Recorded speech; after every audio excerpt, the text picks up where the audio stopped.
33 நாட்கள், 55 போட்டிகள், 20 சிறந்த அணிகள். இப்போ தலை சிறந்த அந்த T20 சாம்பியன் யார் அப்படிங்கிறத உலகின் மிகப்பெரிய ஸ்டேடியமான அகமதாபாத்தில் தெரிய போகிற ஒரு நாளுக்கு நம்ம நெருங்கி வந்துட்டோம்.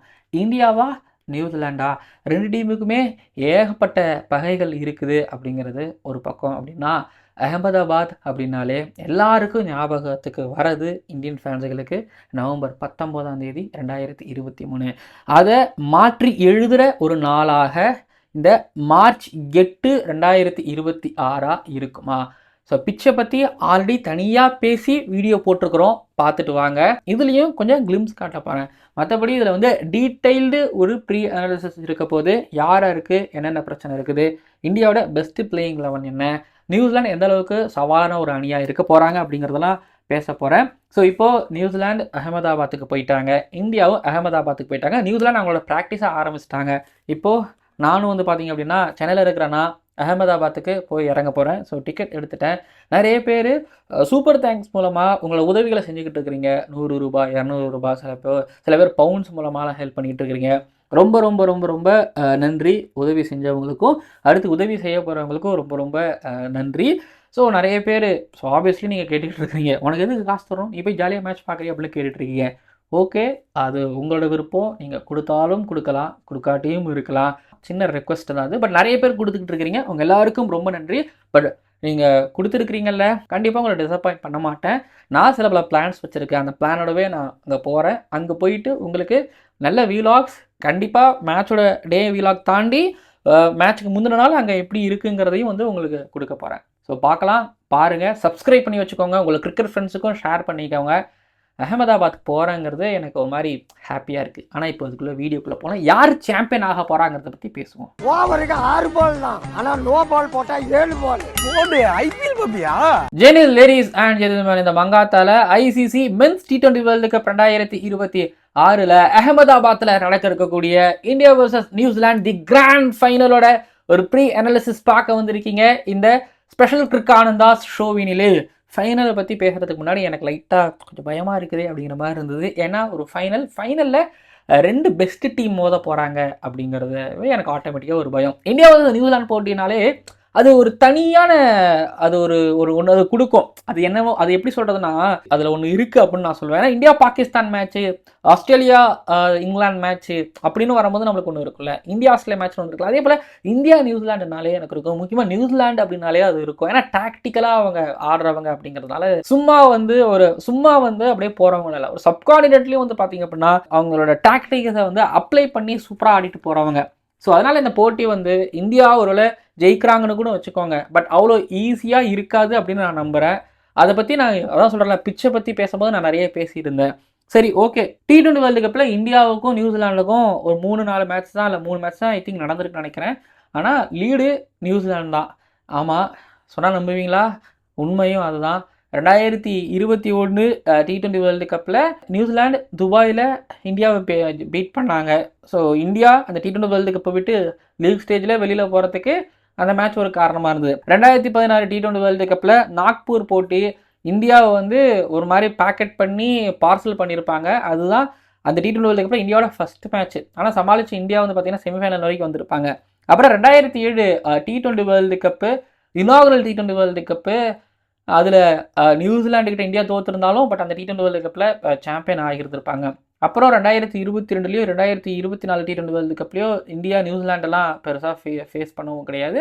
பட் இந்தியாவுக்கு அகேன்ஸ்டாக நியூசிலாந்து T20 வேர்ல்டு கப்பில் நல்ல ஒரு ஆரோக்கியமான ஒரு ரிசல்ட் தான் வச்சுருக்கிறாங்க.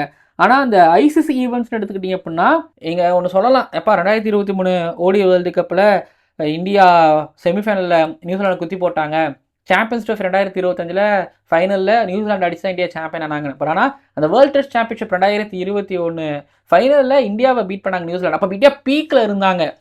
அதுவும் அதுக்கப்புறம் அந்த 2021 T20 வேர்ல்டு கப்பில் இந்தியாவை தோக்கடிச்சு இந்தியாவை வெளில அனுப்பின அந்த நியூசிலாண்டு. அதுக்கப்புறம் 2019 வேர்ல்டு கப் செமிஃபைனலில் நியூசிலாண்டு இந்தியாவை தோக்கடிச்சு வெளில அனுப்புனது, தோனியோட ரன் அவுட், இது எல்லாமே வந்து பார்த்திங்க அப்படின்னா ரொம்ப ரொம்ப பர்சனலாக வந்து இந்தியன் ஃபேன்ஸில் அதை அட்டாக் பண்ணிச்சு. அப்படிங்கிறதுனாலவே 10 தலைமுறை ஆனாலும் பழி வாங்கணும்டா அப்படின்னு நியூசிலாண்டர்ஸுகள் மேலே ஒரு பாசம் இருந்துச்சு. ஆனால் அது டோட்டலாக வந்து பார்த்திங்கன்னா அப்படியே அப்பவும் மாறினதுக்கான ஒரு காரணமோ ஸோ காரணமும் இந்த போட்டி எல்லாமே சொல்லலாம். ஸோ அதனாலவே சொல்லலாம். அப்புறம் இன்னொரு வரலாறு ஒன்று இருக்குது ஐசிசி ஈவென்ட் தாண்டி. 2024 டெஸ்ட் சீரிஸ் வந்து இங்கே நியூசிலாந்து வின் பண்ணாங்க. 2025 அதாவது 2025 2026 இங்கே ஓடிஐ சீரீஸ் இந்தியாவுக்கு அகேன்ஸ்டாக இந்தியாவில் வின் பண்ணாங்க. இப்போ 2026 என்ன T20 சீரீஸ் வின் பண்ணலை, T20 வேர்ல்டு கப் இங்கே இந்தியாவை பீட் பண்ணி இந்தியாவோட one of the host nation win பண்ணுவாங்களா? அவங்க சும்மா சொல்ல முடியாது, செஞ்சாலும் செய்யக்கூடியவங்க தான் அப்படிங்கிற மாதிரி தான் நியூசிலாண்டை பொறுத்த வரைக்கும்னா. அப்புறம் இப்போ அந்த 5 மேட்ச் கொண்ட T20 சீரீஸில் வரலாறு எடுத்துக்கிட்டிங்கன்னா நியூசிலாண்டு பங்கமாக தோத்தாங்க தான், ஓகேங்களா. ஆனால் அவங்கள ஃபுல் ஸ்ட்ரெங்க் ஸ்குவாடோட அவங்க ஆடலை. T20 வேர்ல்டு கப்புக்கு போனவங்க நிறைய பேர் அனுப்பி விட்டாங்க. மீதி இருக்கிறாங்கல்ல அவங்களாம் அதில் வந்து ஆட வச்சாங்க. லாக்கி ஃபெர்குசன் ஃபுல் சீரீஸும் அங்கே ஆடவே இல்லையே. இப்போ பார்த்தீங்கன்னா ட்ரிவாண்ட்ரத்தில் வந்து இந்தியா 271 அடிச்சிருப்பாங்க. ஆனால் நியூசிலாண்டு 225 அடிச்சிருப்பாங்க. மேலே வந்து பார்த்தீங்க அப்படின்னா அங்கே ஃபின் ஆலனுக்கு அதுதான் ஃபஸ்ட்டு மேட்ச் நினைக்கிறேன் ஸ்டார்ட் கிடச்சிச்சு. கீழே சாண்டர் கொஞ்சம் அடித்தார், ரச்சின் ரஞ்சனா கொஞ்சம் அடிச்சாருன்னு நினைக்கிறேன். ஆனால் தடுமாறி 225 அடித்தாங்க. ஃபஸ்ட்டு மேட்ச்சு இந்தியா 238 அடித்தாங்க. பட் நியூசிலாந்து 190 வந்தாங்க. நியூசிலாந்து 208 அடித்தாங்க. செகண்டு T20 மேட்ச்சில் இந்தியா சேஸ் பண்ணி வின் பண்ணாங்க. நியூசிலாந்து 215 அடித்தாங்க. 4வது T20 மேட்ச்சில் இந்தியா 165 தான் அடித்தாங்க. நான் என்ன சொல்கிறேன்னா 5 T20 மேட்ச்சில் நியூசிலாந்து வந்து 3 தடவை 200 மேலேயும் 1 தடவை 190 மேலேயும் வந்திருக்காங்க. அப்போது இந்தியாவுக்கு வந்து ஆவரேஜாக 190க்கு மேலே அடிச்சிருக்கிறாங்க. அவங்களோட ஆவரேஜ் வந்து 200. ஸோ வெற்றி அப்படிங்கிறது ஃபைனலில் இந்தியாவுக்கு அவ்வளோ எளிதாகவும் இருக்க போகிறதில்ல. இல்லை அப்படி சொல்லக்கூடாது. ஃபைனல் போட்டி அப்படிங்கிறது அகமதாபாத்தில் இந்தியாவுக்கு அவ்வளோ எளிதாக இருக்க போகிறது கிடையாது. லைட் ஆன ஒரு ஆப்பரண்ட்டாக இவங்க இருக்க மாட்டாங்க அப்படிங்கிறது தான் நான் சொல்கிறேன். சரி, அந்த சீரீஸோட ரீவைண்டையும் நாங்கள் போட்டுக்கிறேன். அந்த சீரீஸில் வந்து பார்த்தீங்க அப்படின்னா இஷான் கிஷன் அவரோட ஸ்பாட்டை வந்து ஸ்ட்ராங் பண்ணிட்டார். ஞாபகம் இருக்கா? சூரியகுமார் ஏதோ மெல்ல அவரோட ஃபார்மை எடுத்துகிட்டு வந்தார். ஞாபகம் இருக்கா? ஹர்ஷித் ராணா, டெவான் கான்வே அந்த பேட்டரி ஞாபகம் இருக்கா? ஆனால் 2 பேருமே இப்போ கிடையாது. டெவான் கான்வே வாட்டர் பால் தூக்கிட்டு வந்துட்டு ஹர்ஷித் ராணா இன்ஜுரினால போனார். ஞாபகம் இருக்கா? அதுக்கப்புறம் சாண்ட்னருக்கு நல்லா பேட்டில் பட்டுக்கிட்டு இருந்தது. கடைசி நின்று ஒரு பாட்டுக்கு ஒரு போராடிட்டு இருப்பார். ஞாபகம் இருக்குதா? ஃபின் ஆலன் கடைசியாக ஒரு என்ட்ரி கொடுத்து ஒரு ரன் அடிச்சிருப்பாரு. ஃபிலிப்ஸுக்கும் கொஞ்சம் பட்டிருக்கும், ரச்சின் ரவீந்திராவுக்கும் கொஞ்சம் பட்டிருக்கும்.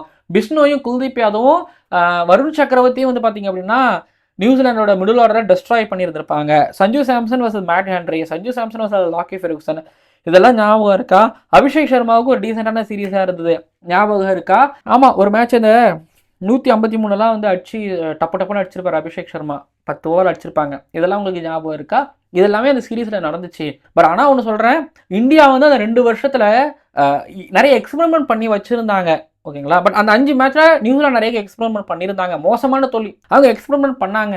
அந்த சீரீஸில் டேரல் மிச்சருக்கு நல்லா பட்டுச்சு. ஒயிட் பால் சீரீஸில் அதுலேயும் ஓடியில் நல்லா பட்டுச்சு. ஸோ நான் அந்த ஐசிசி ஈவெண்ட்டில் இந்தியா நியூசிலாந்து ஹிஸ்ட்ரி சொன்னேன். அப்புறம் நியூசிலாந்து T20 வேர்ல்டு கப் இந்தியாவுக்கு அகேன்ஸ்டாக அந்த ரிசல்ட் அதெல்லாம் நான் சொன்னேன். பட் ரீசெண்டாக நடந்த, அதுவும் இந்த ஜனவரியில் 2026 நடந்த இந்தியா வர்சஸ் நியூசிலாந்து அந்த T20 சீரீஸோட வரலாறு எடுத்து சொல்லும் போது உங்களுக்கு தெரியுதா? உங்களுக்கு புரியுதா? நியூசிலாந்து லைட்டாக வந்துட்டு போகிறவங்க இல்லாமல் கண்டிப்பாக ஃபைட் பண்ணுவாங்க, அதில் டவுட்டே கிடையாது.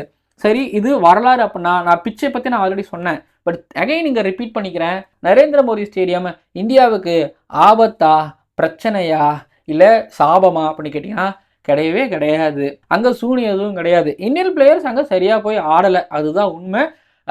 நான் ஆல்ரெடி அந்த வீடியோவில் சொன்ன மாதிரி தான் அகமதாபாத் ஸ்டேடியம் வந்து ஒரு விசித்திரமான ஒரு ஸ்டேடியம் தான், அதில் டவுட்டே கிடையாது. இந்த T20 வேர்ல்டு கப்பில் ரெட் சாயில் வந்து சவுத் ஆஃப்ரிக்கா நியூசிலாந்து மேட்சுக்கு கொடுத்துருக்காங்க. ஃப்ரெஷ் பிச்சு. South Africa Canada match 200+ south Africa அடிச்சிருப்பாங்க. ஆனால் இந்தியாவுக்கு பிளாக் சாயில் கொடுத்தாங்க. செகண்ட் இன்னிங்ஸில் இந்தியா சேஸ் பண்ணும்போது மாட்டிக்கிட்டாங்க. நெதர்லாண்ட்ஸ் வர்சஸ் இந்தியா மேட்சுமே ஆல்மோஸ்ட் வந்து ரெட் சாயில் தான் கொடுத்துருந்தாங்க. ஸோ என்ன எக்ஸ்பெக்ட் பண்ணுறோம் அப்படின்னா நல்லா திரும்புகிற மாதிரியோ செகண்ட் இன்னிங்ஸில் ஸ்லோவாக இருக்கிற மாதிரியான விக்கெட் கண்டிப்பாக கொடுக்கவே மாட்டாங்க. ஆல்ரெடி யூஸ்டு பிச்சாக தான் இருக்கும். அந்த யூஸ்டு பிச், அதாவது பிளாக் சாயில். பிளாக் சாயில் நீங்கள் என்ன நினைக்கிறீங்க? கருப்பு மண் பொடியாலாம் கிடையாது. கிளே, களிமண் இருக்குல்ல, களிமண். களிமண். அதுக்கு மேலே வந்து பார்த்தீங்க அப்படின்னா நல்லா ரெட் சாயில் போட்டு, ஒரு லேயர் இல்லாமல் கொஞ்சம் நல்லா ரெட் சாயில் போட்டு, ஏன்னா ஐசிசி பண்ண, ஸோ ரெட் சாயில் போட்டு நல்லா ரோல் பண்ணுவாங்க. 26ஆம் தேதியிலேருந்து ஒரு 10 நாளைக்கு அங்கே மேட்ச் நடக்கலை அப்படிங்கிறதுனால ஸோ விக்கெட் ஐ திங்க் நல்லா ரோல் பண்ணி நல்லா ப்ரிப்பேர் பண்ணி வாட்டரிங்லாம் பண்ணியிருப்பாங்க. பட் அகமதாபாத்தை இப்போ 31 டிகிரி செல்சியஸ்லேருந்து காலையில் 31 போக 37 38ன்னு போகுது. அந்த நேரத்தில் அங்கெல்லாம் சம்மரில் செம்மையாக வெயில் கொளுத்துமா. இப்போது வந்து பார்த்தீங்க அப்படின்னா மான்சூன் நோக்கி போயிட்டு இருக்கிறாங்க. பட் அங்கே செம்மையாக வெயில் கொளுத்திக்கிட்டு இருக்கு. என்னதான் வாட்டரிங் பண்ணாலும் பிளாக் சாயிலுக்கு மேலே இருக்கக்கூடிய ரெட் சாயில் உடையும்னா படார்னு உடையாம சின்ன சின்ன விரிசல்கள் இருக்கும். அப்படி சின்ன சின்ன விரிசல்கள் இருக்கும்போது திரும்புமானா இல்லை, எனக்கு தெரிஞ்சு பெருசாக திரும்பாது. பட் சோர்சஸ் வந்த வரைக்கும் லைட்டாக திரும்புன்னு சொல்லியிருக்காங்க. லைட்டாக திரும்பினா அது பவுலாவா அப்படின்னு நான் நினைக்கிறேன். அகமதாபாத்னா உங்களுக்கு ரோடு அப்படின்னு உங்களுக்கு தெரியல. அந்த ரோடு அப்படின்னா நான் சொன்ன இந்த விக்கெட் தான். கிராக்ஸ் டிவியில் அப்படியே க்ளோஸை காமிப்பாங்க, கிராக்ஸ் இருக்கிற மாதிரி இருக்கும். ஆனால் அது அங்கே பெருசாக எஃபெக்டிவாகவே இருக்காது. அங்கே பால் பெருசாக திரும்பாது, நல்லா ஃப்ளாட்டாக தான் இருக்க போகுது. ஆனால் அகமதாபாத் ஆடுறதுல கஷ்டம் சூனியம் அப்படிங்கும் போது எப்போ தோணும்னா இந்தியா தோக்கும் போது. ஆனால் அகமதாபாத் ரோடு அப்படின்னா சுப்மனில் அடிக்கும் போது மட்டும்தான் தோணும். இப்போ தெரியுதா அகமதாபாத்தில் ஆடுறது கஷ்டம். ஏன்னா நான் சொன்னேன்ல, அந்த வெயில், இந்த ப்ரிப்ரேஷனு, தண்ணி விடுறது, பிளாக் சாயிலு, அதுக்கு மேலே இருக்கக்கூடிய அந்த ரெட் சாயில் கண்டென்ட்டு. இப்போ இந்த தண்ணி விடுவாங்கலாம் சொன்னல, நல்லா ட்ரை ஆகுது. அந்த வெயில் வந்து ரொம்ப ட்ரை ஆகும். அந்த வெயில் வந்து சில நேரத்தில் 30 அடிக்கலாம், சில நேரத்தில் வெயில் அடிக்காமலே போகலாம். அதனால வந்து பார்த்தீங்க அப்படின்னா கிளைமேட்டை பொறுத்தே அந்த பிச்சோட தன்மையும் மாறும் அகமதாபாத் பொறுத்த வரைக்கும். ஸோ அகமதாபாத் ஒரு விசித்திரமான ஒரு ஸ்டேடியம், புரிஞ்சிக்க முடியாது. அன்னைக்கு கிளைமேட்டுக்கு ஏற்ற மாதிரி தான் வந்து பார்த்தீங்கன்னா அந்த பிச்சு ரியாக்ட் ஆகும். மற்ற பிச்சஸ்னால் இப்போ நீங்கள் சேப்பாக், பெங்களூரு, மும்பை எல்லாமே வந்து நீங்கள் ப்ரெடிக்ட் பண்ணி சொல்லிடலாம். பட் அகமதாபாத் பொறுத்த வரைக்கும் கணிக்கிறது ரொம்ப கஷ்டம். ஸோ கணிக்கிறது ரொம்ப கஷ்டம் அப்படிங்கிறதுனால டாஸ் ரொம்ப முக்கியம் தலைவரே. டாஸை வின் பண்ணி ஃபர்ஸ்ட் பேட்டிங் எடுக்கிறது ஐ திங்க் ஸோ நல்லதுன்னு நினைக்கிறேன். ஏன்னா ஃபர்ஸ்ட் இன்னிங்ஸு கொஞ்சம் பேட்டுக்கு வருது. பட் செகண்ட் இன்னிங்ஸில் வந்து பார்த்தீங்க அப்படின்னா நான் சொன்னல, எப்படியாவது விசித்திரமாக பிஹேவ் பண்ணிச்சு அப்படின்னா விக்கெட் செகண்ட் இன்னிங்ஸில் போக ஸ்லோவாகுது ஒன்று இருக்கும். இல்லை நல்லா பேட்டுக்கு வரும் செகண்ட் இன்னிங்ஸில் அப்படிங்கிறது ஒன்று இருக்கும். பட் போக ஸ்லோவாகும் போது 140, 180 மாதிரி தெரியும், 180, 200 மாதிரி தெரியும். ஆனால் நீங்கள் ஐபிஎல்ல பார்த்தீங்கன்னா 2 வகையான ஃபைனல் உங்களுக்கு நான் சொல்லுவேன். Chennai Super Kings versus GT 215 அடிச்சாங்க. ஆனால் 171 சொல்லிட்டு 15 ஓவர் அடிச்சு முடிச்சாங்க. 190 அடிச்சாங்க ஆர்சிபி. ஆனால் பஞ்சாப் கிங்ஸ் அதை அடிக்க முடியாமல் தோத்தாங்க. ஆனால் கொஞ்சம் புஷ் பண்ணியிருந்தா அந்த மேட்சை வின் பண்ணியிருக்கலாம். தோக்கிறதுக்கு காரணமான பேட்ஸ்மேனே அதை நான் சொல்லியிருந்தாரு. ஸோ ஃபைனல் மேட்ச் அப்படின்னா அகமதாபாத்தில் அந்த பிளாக் சாயில், களிமண், செகண்ட் இன்னிங்ஸ் ஸ்லோவாக அப்படிலாம் கொடுக்கவே மாட்டாங்க. நல்லா பேட்டுக்கு வர மாதிரியான, நல்லா பவுன்ஸ் கொஞ்சம் இருக்கிற மாதிரியான, அதாவது பேட்டுக்கு நல்லா வர மாதிரியான ஒரு ட்ரூ பவுன்ஸ் இருக்கிற மாதிரியான ஒரு விக்கெட் தான் கொடுப்பாங்க. உலகமே அதை பார்த்துக்கிட்டு இருக்கு. ஃபுட்பாலே பார்க்காத ஒரு கிரிக்கெட் ஃபேன் திடீர்னு ஃபிஃபா வேர்ல்டு கப்பில் ஒரு மெஸ்ஸி ரொனால்டோ ஆடும் போதோ இல்லை செமிஃபைனலோ ஃபைனலோ பார்க்கும்போது விறுவிறுப்பாக இருக்கணும். இது தாண்டா ஃபிஃபா, இப்படி தான் இருக்குமோ ஒரே ஃபுட்பால் அப்படின்னு திரும்ப அவனை வந்து திரும்ப பார்க்க வைக்கிற மாதிரியான ஒரு போட்டியாக தான் இருக்கும். ஸோ இப்போது 2 பெஸ்ட் டீம் ஆட போகிறாங்க அப்படிங்கும்போது கிரிக்கெட்டை குளோபலைஸ்டு ஆக்கணும் அப்படின்னா ஸ்போர்ட்டிவான விக்கெட் அப்படிங்கிறத தாண்டி. ஸோ இப்போ நீங்கள் சொல்லலாம் ஃப்ளாட்டாக இருக்குது, பவுன்ஸ் இருக்குது, இது ஸ்போர்ட்டிவான விக்கெட்டா, 250, 260, 270 அடிக்கிறதுலாம் என்டர்டெயின்மெண்ட்டுக்காக. மாடர்ன் டே கிரிக்கெட்டில் இதுவும் ஸ்போர்ட்டிவான விக்கெட் தான். இப்படி தான் இருக்க போது விக்கெட்டு. ஃபர்ஸ்ட் இன்னிங்ஸோட மொதல் பால்ல இருந்து செகண்ட் இன்னிங்ஸோட கடைசி பால் வரைக்கும் விக்கெட்டில் எந்த விதமான மாற்றமும் இருக்காது. முழுக்க வந்து பார்த்தீங்க அப்படின்னா பேட்டர்ஸுக்கு ஃபேவராக தான் இருக்க போகுது. என்னவோ போட்டுக்கோங்க, என்னவோ பண்ணிக்கோங்க. எங்கேயும் செகண்ட் இன்னிங்ஸ் ஃபர்ஸ்ட் இன்னிங்ஸ் மாதிரி இருக்காது. டாஸ் மேட்டரே கிடையாதுங்கிற மாதிரி ஒரு பிச் கொடுப்பாங்க. இன்னொன்று, கிரிக்கெட்டை குளோபலைஸ்ட் ஆகணும், பிஸ்னஸ் வைஸ் இதை வந்து அடுத்தடுத்துக்கு கொண்டு போகணும் அப்படின்னா ஒன்று பண்ணுவாங்க. அதாவது காட்டுவாங்க, இங்கே பாஸ் பாருங்கள், ஃபுட்பாலில் வந்து நீங்கள் எவ்வளோ ஆடு போடுவீங்க, பட் கிரிக்கெட்டில் பாருங்கள், நாங்கள் போடுற அடிக்கிற ஒவ்வொரு 4க்கும் 6க்கும் விக்கெட்டுக்கும் விளம்பரம் போட்டுக்கிட்டே இருப்போம், இங்கே வந்து காசு வந்துக்கிட்டே இருக்கும்.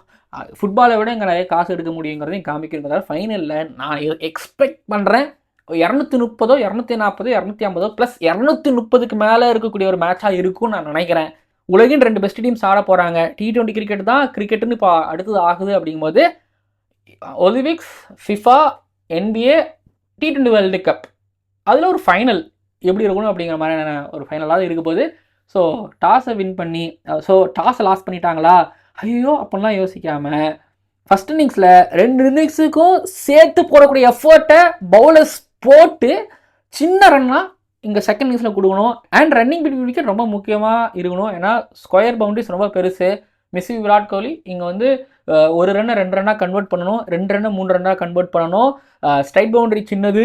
இங்கே வந்து நியூசிலாண்டுகளுக்கு அகமதாபாத் ஸ்டேடியம்லாம் இப்போ ஒன்றும் வந்து பார்த்தீங்க அப்படின்னா அவங்களுக்கு புதுசெல்லாம் கிடையாது. இங்கே வந்து ஆடினாங்க அது கிடையாது பஸ். அவங்க வந்து ஆல்ரெடி அந்த ஆக்லாண்டில் ஆடி இருக்கிறாங்க அப்படிங்கிறதுனாலையும் அவங்களுக்குலாம் வந்து பார்த்தீங்க அப்படின்னா அந்த ஆஸ்திரேலியா கூடலாம் ரெகுலராக ஆடி இருக்காங்க. அந்த SCG, MCG அங்கெல்லாம் அவங்களுக்கு விளாண்டுருக்காங்க. ஸ்ட்ராங் த்ரோங்கிறதுனால அவங்களால செம்மையாக த்ரோ அடிக்க முடியும், ரன் அவுட் பண்ண முடியும், ஓடி கவர் பண்ணிட முடியும். ஸோ இந்தியாவோட கொஞ்சம் ஸ்டாமினா அவங்களுக்கு அதிகம் அப்படிங்கிறதுலாம் ஸ்ப்ரிண்ட் சூப்பராக அடிப்பாங்கிறதுனால இது ஆஸ்திரேலியாவுக்கு எப்படி, ஆஸ்திரேலியன் பிளேயர்ஸ்களுக்கு எப்படி ஒரு உகந்த ஸ்டேடியமாக இருக்குதோ அதே போல் நியூசிலாண்டுக்கும் ஒரு உகந்த ஸ்டேடியமாக தான் இது இருந்துக்கிட்டு இருக்குது. ஸோ இங்கே எடுக்கிற ஒவ்வொரு ரன்னும் வேல்யூ ரொம்ப பெருசு தலைவா இங்கே. ஸோ டாஸை தோத்தாலும் ஃபஸ்ட் பேட்டிங் பிடிச்சாலோ இல்லைனா ஃபஸ்ட் இன்னிங்ஸில் பவுலிங் பண்ணாலோ 100% எஃபர்ட் ஒவ்வொரு பால்லையும் கொடுத்தால் மட்டுமே தான் ஜெயிக்க முடியும். இப்போ இங்கே இவ்வளோ பேசியாச்சு அப்படின்னா இது ஒரு ஃபைனல். ஸோ அதுக்காக இவ்வளோ விஷயங்கள் பேசியிருக்கிறேன்னா சரி. இப்போது நம்ம அப்படியே நியூசிலாந்து அண்ட் இந்த பக்கம் இந்தியா பக்கம் நம்ம வரும்பொழுது நியூசிலாண்டில் வந்து நான் செமிஃபைனலில் சொல்லியிருப்பேன். இந்த இம்பேக்ட் அப்படிங்கிறது வந்து பார்த்திங்க அப்படின்னா அங்கே கொடுக்கக்கூடியவங்க ரொம்ப கம்மி. இப்போது இஷோதி விக்கெட் தேடிட்டு இருக்காரு, இருப்பார் இல்லையான்னு எனக்கு தெரியல. பட் கொண்டு வருவாங்களாங்கிறதும் டவுட்டு. பட் மெக்கன்சி வச்சிருப்பாங்களோன்னு எனக்கு தோணுது. ஏன்னா ஒரு ஆஃப் ஸ்பின்னர் தேவை, பவர் பிளேலே போடணும். இப்போ கிளென் ஃபிலிப்ஸ் இருக்காரு அப்படின்னா கிளென் ஃபிலிப்ஸ் பவர் பிளேலே போட விடுவாங்களா? இப்போது இப்போ என்ன மேட்டர்னா அபிஷேக் சர்மாவை நீங்கள் வந்து வில் ஜாக்ஸ் மாதிரி எடுக்கணும். இல்லைனா அதுக்கு முன்னாடி எடுத்தவங்கலாம் பேர்லாம் மறந்துருச்சு. சரி ஓகே, சல்மான் அலி ஆகா மாதிரி நீங்கள் போட்டு எடுத்துடணும் மறுக்கிற மாதிரி எடுக்கலன்னு வச்சுக்கோங்களேன், அந்த ஓவர் அவ்வளோதான், குத்து புரோட்டா தான். இப்போது கிளென் ஃபிலிப்ஸை போட விட்டாங்கன்னா கிளென் ஃபிலிப்ஸ் விக்கெட் எடுக்கலன்னா அந்த ஓவரில் 30 ரன் 40 ரன் வச்சுன்னா அந்த 30-40 ரன் நிற்க போகிறது கிடையாது. ஆப்போசிட்டில் இருக்கிற சஞ்சு சாம்சன் கொளுத்த ஆரம்பிச்சிருவார்னா அபிஷேக் சர்மா அடிச்சு பவர் பிளே 80 ரன் 90 ரன் கொண்டு வந்துடுவார். அவர் ஃபார்முக்கு கொண்டு வந்துடுவாங்க. புரியுதுங்களா? ஸோ இப்போது மெக்கன்ஸே அங்கே 2 விக்கெட் போட்டு எடுத்து கொடுத்தாரு. 2 விக்கெட்டும் யாரோட விக்கெட்டு? டிகாக்கோட விக்கெட், ரைன் ரெக்கலோட விக்கெட்டு. கல்கத்தாவில் நல்லா மாதிரி ஃப்ளாட் ட்ராக்கு பவர் பிளேயில் வந்து விக்கெட் எடுத்து கொடுத்தாப்புல. ஸோ அப்படிங்கும்போது மேலே 2 லெஃப்ட் ஹேண்டர்ஸ் இருக்காங்க. அப்படிங்கும்போது மெக்கன்சியை எடுத்துகிட்டு வருவாங்க. ஸோ இம்பாக்ட் பற்றி பேசிட்டு இருக்கும்போது ரச்சின் ரவீந்திரா தான் அங்கே இம்பாக்டபிளான ஒரு பவுலர்னா. சேப்பாக்கில் வந்து நியூசிலாந்து ஆடும்போது கொடுத்தாங்க, ரன்ஸ் நிறைய கொடுத்தாங்க. பட் ஆனால் ரன்ஸ் நிறைய கொடுத்தாங்க. பட் அவங்க பவுலிங்கில் நான் ஒன்று தெரிஞ்சுக்கிட்டேன். என்னன்னா பவுன்ஸ் இருக்குது, சுத்தமாக திரும்பல. இப்போ அகமதாபாத்லேயும் அதே போல தான் கிடைக்க போகுது. பவர் பிளேல அவங்க 60-70 ரன் கொடுத்துட்றாங்க. ஆனால் அதுவே கம்மி தான், 60-70 ரன் அந்த கண்டிஷன்ஸில் கம்மி தான் கொடுத்துட்றாங்க. அங்கே 1-2 விக்கெட் எடுத்துடுறாங்க. எடுத்ததுக்கப்புறம் திரும்பி அடுத்தது இந்த திரும்ப அடுத்தது இந்த 7வது ஓவர்லேருந்து கன்டினியூ பண்ணி எடுத்துகிட்டு வந்து 20வது ஓவர் வரைக்கும் வந்து பார்த்திங்க அப்படின்னா எக்கனாமிக்கலாக போட்டுருவாங்க. ஃபர்ஸ்ட் பாலில் கிளென் ஃபிலிப்ஸோ ரச்சின் ரவீந்திரா 6 கொடுப்பாரு. ஆனால் அடுத்த ஒரு 4-5 பாலில் நிறுத்திட்டு போயிடுவார். சாண்டர் எக்கனாமிக்கலாக இந்த T20 வேர்ல்டு கப்பில் இருந்துகிட்டு இருக்காருன்னா மேட் ஹேண்ட்ரிக்கு பின்னாடி உதவணும். ஆனால் ஃபஸ்ட்டு 2 ஓவரில் ஏதாவது ஒரு விக்கெட் எடுத்து கொடுத்துருவாரு. லாக்கி ஃபெர்குசன் டெட்லி ஆர்க்கர் போடுறாரு டெத் ஓவர்ஸில். ஸோ ஜிம்மி நேஷம் மட்டும் தான் நியூசிலாண்டுக்காக ஆடலை, வேற ஒரு டீமுக்காக ஆடிட்டு இருக்காரு, வந்து ரன் கொடுத்துட்ருக்காரு. இன்கேஸ் அவரும் சரியாக போட்டார் அப்படின்னா எஃபெக்டிவான நான் சொன்ன இம்பாக்ட் தனித்தனியாக இம்பாக்ட் கொடுக்குறது, ஒரு டீமாக இம்பாக்ட் கொடுத்துக்கிட்டு இருக்கிறாங்க. அதை அவங்க பண்ணிக்கிட்டு இருக்காங்க. பேட்டிங்கில் வந்து மார்க் சௌபனுக்கு ஸ்டார்ட் கிடச்சிருது, 11th இருப்பாரா டவுட்டு. பட் ரச்சின் ரவீந்திராவுக்கு போன மேட்ச்சில் நல்லா பட்டுச்சு. எனக்கு அவர் மேலே டவுட்டு இருக்குது. பட் ஆனால் என்னமோ ஆடிடுவாரோன்னு தோணுது. சாண்டருக்கு பேட்டில் நல்லா பட்டுக்கிட்டு இருக்குது. இந்தியாவுக்கு அகேன்ஸ்டாக நல்லாவும் அடித்தார். டேரல் மிச்சல் இது வரைக்கும் சரியாக படலை, தெரியலை. அவரெல்லாம் நேராக ஆடுறவர். கிளென் ஃபிலிப்ஸ் வெர்சஸ் பின்னாடி பும்ரா, அது நல்லாயிருக்கும் அந்த பேட்டில். அப்புறம் பேட்டில் மேலே ஃபின் அலண்ட், டிம் சைஃபர்ட் 100 அடித்தவங்க ஒரு பக்கம், அப்புறம் 100 ரன் பார்ட்னரி படித்தவங்க ஒரு பக்கம், அப்புறம் விக்கெட்டே விடாமல் அடித்தவங்க ஒரு பக்கம்னா 2 பேர் இருக்கிறாங்க. 2 பேர் இந்த ஃபின் அலனோட அந்த 100 டீம் சைஃபோட அந்த ஸ்டார்ட் இதெல்லாமே வந்து பார்த்தீங்க அப்படின்னா ஒன்று சொல்லுது. அகமதாபாத்தில் அவங்களால தடுமாறியாவது, அதான் சொன்னாங்க திருவனந்தபுரத்தில் தடுமாறியாவது 225. பட் இப்போ யோசிச்சு பார்த்தீங்கன்னா அகமதாபாத்லேயும் இவங்களோட பேட்டிங் தடுமாறியாவது 180வது வைக்கிற அளவுக்கு ஒரு பேட்டிங் கெப்பாசிட்டி இருக்குது. இப்போ இந்தியாவோட பவுலிங் எடுத்துக்கிட்டிங்கன்னா பும்ரா குஜராத்து, அக்சர் பட்டேல் குஜராத்து. சரி ஓகே, அந்த ஊரெலாம் விட்டுருங்க. இதில் வந்து பும்ரா ஒன்று நீங்கள் உங்களுக்கு தெரியுமா, நீ பால் குத்தி போட்டால் அடிச்சிருவேன், பேசி எத்தனை அடிச்சிருவேன் மும்பையில். அதனால் அவர் மேலே போட்ட பாலெல்லாம் ஸ்லோயர் ரன் தான் போட்டார். ஸோ அவரால் ஸ்லோயர் ரன் போட முடியும். ஹர்தீப் சிங்கால் பாலை ஸ்லைட் பண்ணி எடுத்துகிட்டு போக முடியும், 30 பால் போட முடியும், பவர் பிளேயில் போட முடியும். அப்புறம் ஷெமூன் துபே போட்டார்னா அவரும் ஸ்லோயர் ரன் போடுவார். பட் எக்ஸ்பென்சிவாக இருப்பார், விட்டுருங்க. அதே போல் ஹர்திக் பாண்டியாவில் ஸ்லோயர் ரன் போட முடியும். இந்தியா கிட்ட இந்த ஸ்லோயர் ரன் போடுறவங்க இருக்காங்க. அது எதுக்கு சொல்கிறீங்க அப்படின்னா இப்போ நியூசிலாண்டுக்கு பால் எல்லாம் முட்டுச்சுன்னா அடிச்சிருவாங்க. பட் அவங்களுக்கு ஸ்லோயர் ரன் போடும்போது கஷ்டப்படுவாங்க அப்படின்னு நான் நம்புகிறேன். ஒரே ஒரு கவலை வருண் சக்கரவர்த்தி தான். வருண் சக்கரவர்த்தி இப்போ வருண் சக்கரவர்த்தி ஆல்ரெடியே வந்து பார்த்திங்க அப்படின்னா பெருசாக பேனர் அடித்து ஒட்டிட்டாரு. என்னோட பால் வந்து பார்த்திங்க அப்படின்னா கூகுளிஸ் தான் போடுவோம், கூகுளிஸ் நேராக குயிக்காக வரும்னு சொல்லிடுறாரு. நான் ரவுண்ட் விக்கெட்டில் வந்தாலும் அப்படி தான், ஓவர் விக்கெட்டில் வந்தாலும் ரைட் ஹேண்ட் இருக்குது அப்படின்னு அவர் சொல்லினதுக்கப்புறம் இப்போ அவர் ஈஸியாக பிக் பண்ணி அடிச்சிடுறாங்க. வருண் சக்கரவர்த்தி என்ன வேரியேஷன்ஸ் காட்ட போகிறாரு, 11th இருக்க போகிறாரா இல்லையா, இல்லை ஸ்பெஷலாக குல்தீப் யாதவை கொண்டு வருவாங்களா? அக்சர் பட்டேல் லெஃப்ட் ஆர்ம் ஸ்பின்னராக அண்ட் ஆஃப் ஸ்பின்னராக இங்கே கொஞ்சம் கஷ்டம். ஆனால் லெஃப்ட் ஆர்ம் ஸ்பின்னராக கூட வெளில எடுத்துகிட்டு போவாங்க, லெக் ஸ்பின்னராக வெளில எடுத்துகிட்டு போவாங்கல்ல. பட் வருண் சக்கரவர்த்தி வெளில எடுத்துகிட்டு போய் பார்த்துனா ரொம்ப நாள் ஆச்சு. டேர்ன் பண்ணி லெக் பிரேக் பண்ணியே பார்க்க முடியலங்கும் போது தான் இங்கே சங்கடம், இங்கே சிக்கல். பட் நியூசிலாண்டர்ஸ் மிடில் ஓவர்ஸில் ஸ்பின்னர்ஸில் லாக் ஆனாங்க, இங்கிலாந்துக்கிட்டையும் ஸ்பின்னர்ஸில் லாக் ஆனாங்க. பட் இங்கே வருண் சக்கரவர்த்தியில் ரிடம்ஷன் போட்டியாக அது இருக்குமா, இல்லை குல்தீப் யாதவை கொண்டு வந்து சர்ப்ரைஸ் பண்ணி ரிடம்ஷன் காமிப்பாங்களா கேள்வி. ஹர்திக் பாண்டியா ஜிடிக்காக அங்கே ஆடி இருக்கிறாரு. எனக்கு ஹர்திக் பாண்டியா அகமதாபாத்னாலே எனக்கு கொஞ்சம் 50-50 நான் சொல்லுவேன். அன்னைக்கு போட்டால் சூப்பராக போட்டுருவாரு, இல்லைனா 40 ரன்னு அப்படிங்கிற மாதிரி யோசனைகள் வந்துக்கிட்டு இருக்கு. அங்கே ஹெவி பேட்டிங் லைனப் இருக்கலாம், பட் நோன்ற அளவுக்கு இங்கே இந்தியா கிட்ட பவுலிங் லைனப் இருக்குது. சவுத் ஆஃப்ரிக்கா அன்னைக்கு இந்தியா என்ன பண்ணாங்க நியூசிலாண்டுக்கிட்ட அப்படின்னா ஸ்லோயர் ஷார்ட் பால்ஸ் போட்டாங்க. அது ஒர்க் அவுட் ஆகிட்டு இருந்துச்சு, அது நல்லாவே கை கொடுத்துச்சு. ஈவன் எல்லாருக்கும் அது பிரச்சனையாகவே இருந்துச்சு. ஈவன் வந்து மார்க்கோ ஆன்சன் 13வது ஓவர்லேயும் ஸ்லோயர் ஷார்ட் பால்ஸ் வந்து எக்ஸிக்யூட் பண்ணார். ஸோ அதனால் வந்து எனக்கு ஓரளவு இந்தியா வந்து ரெஸ்ட்ரிக்ட் பண்ணிடுவாங்கன்னு எனக்கு தோணுதுன்னா, இப்போது வருண் சக்கரவர்த்தி பற்றி நம்ம ஓகே அவர் என்ன பண்ணுறாருன்னு பார்ப்போம். ஓகே, இப்போ இந்தியாவோட பேட்டிங் அண்டு நியூசிலாண்டோட பவுலிங் வீக்னஸஸ், இந்தியன் பேட்டர்ஸோட வீக்னஸஸ் அதை தாண்டிட்டாங்கன்னா கெத்துமா இன்னைக்கு ரன் பெருசாக அடிச்சிடலாமான்னா அபிஷேக் சர்மா, இஷான் கிஷன் ஆஃப் ஸ்பின்னர்ஸ் எடுத்துகிட்டு வருவாங்க. இதில் அபிஷேக் சர்மாவை தாண்டி எனக்கு இஷான் கிஷன் பெரிய நம்பிக்கை இருக்குது. அவருக்கு ஆஃப் ஸ்பின்னர் போட்டாலும் சரி, யார் போட்டாலும் சரி, பேஸ் வந்துச்சுனாலும் எடுத்து பிடிச்சின்னு அடிச்சுவார் நம்பிக்கை இருக்குது. Sanju Samson versus Matt Henry, அவர் அந்த சீரீஸில் தான் ஸ்டாண்ட்ஸ்லாம் மாற்றி முன்ன பின்னு, ஆனால் இப்போ தெளிவாக ஆயிட்டாரு. அந்த சஞ்சு சாம்சன் இப்போ கிடையாது அப்படின்னு நான் நம்புகிறேன். Sanju Samson very crucial. இல்லை சஞ்சு சாம்சன் ஆனாலும் மேலே அபிஷேக் சர்மா இல்லை இஷான் கிஷன் ஆடி ஆகணும், போன மேட்ச்சில் ஆன மாதிரி.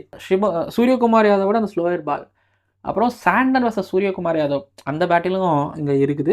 சிவம் துபே வர்சஸ் ஸ்பின்னர்ஸ் அப்படின்னா சாண்ட்னர் எடுத்துகிட்டு வராங்க. இல்லை சிவம் துபேவுக்கு எப்போ எங்ககிட்ட ஃபாஸ்ட் பாலர்ஸ் தான்ப்பா இருக்காங்க அந்த அப்படி ஒரு எடுத்துகிட்டு வராங்கன்னா அப்போ Shivam Dube versus fast bowling அதே போல் Hardik Pandya versus full toss, Hardik Pandya versus ஒரு அவுட் சைட் ஆஃப் பால்ஸ்ங்கிறதாட்டி ஒரு யார்க்கர்ஸ் கஷ்டப்பட்டு இருக்காரு ஹர்திக் பாண்டியா.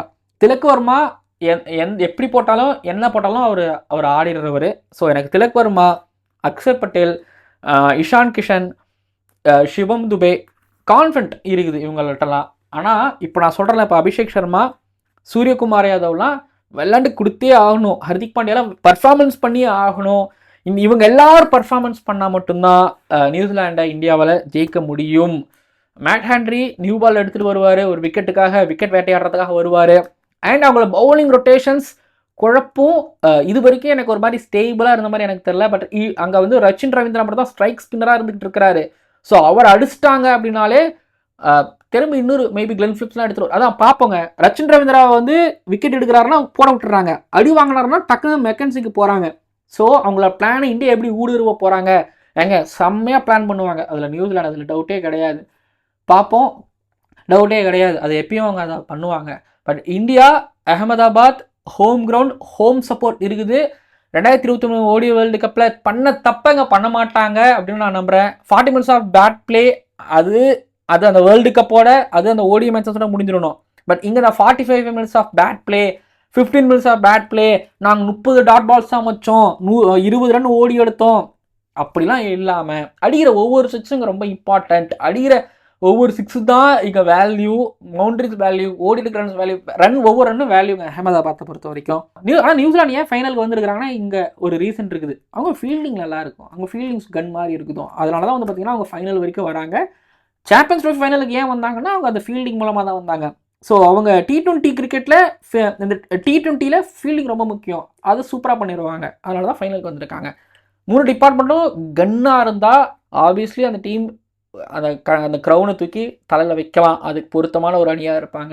நியூசிலாந்து ஒரு விஷயம் எனக்கு தோணும், அவங்களுக்கு அந்த ஃபைனலில், அதாவது நான் சொல்லியிருப்பேன் செமிஃபைனலில் சொல்லியிருப்பேன் அவங்க நாக் அவுட்ஸை ரொம்ப நல்லா விளையாடுவாங்க அப்படின்னு சொல்லியிருப்பேன். ஆமாம், நாக் அவுட்ஸில் வந்து எனக்கு ஆஸ்திரேலியா விளாட்ற அளவுக்கு ஆஸ்திரேலியா நாக் அவுட்ஸை சூப்பராக விளையாடுவாங்கன்னா, அப்புறம் இப்போ இந்தியா நாக் அவுட்ஸை நல்லா விளையாடுற அளவுக்கு வந்துட்டாங்க.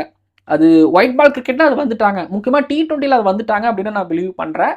அதுக்கான எக்ஸாம்பிள்ஸ் வெஸ்ட் இண்டீஸுக்கு அகேன்ஸ்டாக, அப்புறம் வந்து பார்த்தீங்கன்னா ஒரு செமிஃபைனலில் இங்கிலாந்துக்கு அகேன்ஸ்டாக விளையாண்டதும் அந்த மொமெண்டம் எடுத்துகிட்டு வரதையும் இந்தியாவால் முடியுதுன்னு நான் நம்புகிறேன். சவுத் ஆஃப்ரிக்கா அந்த இடத்துக்கு இன்னும் வரலையோன்னு எனக்கு தோணுது. ஸோ நியூசிலாந்து அன்றைக்கி ஜெயிச்சதுக்கான ஒரு காரணமும் தான். அண்டு ஃபைனல் வரும்பொழுது நியூசிலாண்டுக்கு அந்த ஃபைனலில் வந்து அந்த ஜெயிக்கிற ஒரு நேக் எங்கேயோ மிஸ் ஆகுதோன்னு எனக்கு தோணும். ஆமாம், அது ஒன்று தான் இங்கே பிடிச்சி எடுக்கும். எல்லாமே கம்ப்ளீட்டாக கரெக்டாக பண்ணிவிடுவாங்க. ஆனால் ஒன்று ஹோம் கண்டிஷன் அது, ஆனால் அந்த ஆனால் அந்த கண்டிஷன்ஸ், ஸோ அந்த ஆனால் அது எப்படி சொல்கிறது, அந்த கண்டிஷன்னு சொல்கிறதா இல்லைனா அது லக்கு அப்படின்னு சொல்கிறதா தெரியலை. ஏதோ ஒரு எட்ஜ் வந்து அவங்க கூட ஆடுற ஒரு டீமுக்கு கொஞ்சம் அதிகமாக இருக்கலாம். இப்போ இந்தியாவுக்கு என்ன எட்ஜ் நீங்கள் நினைக்கிறீங்க?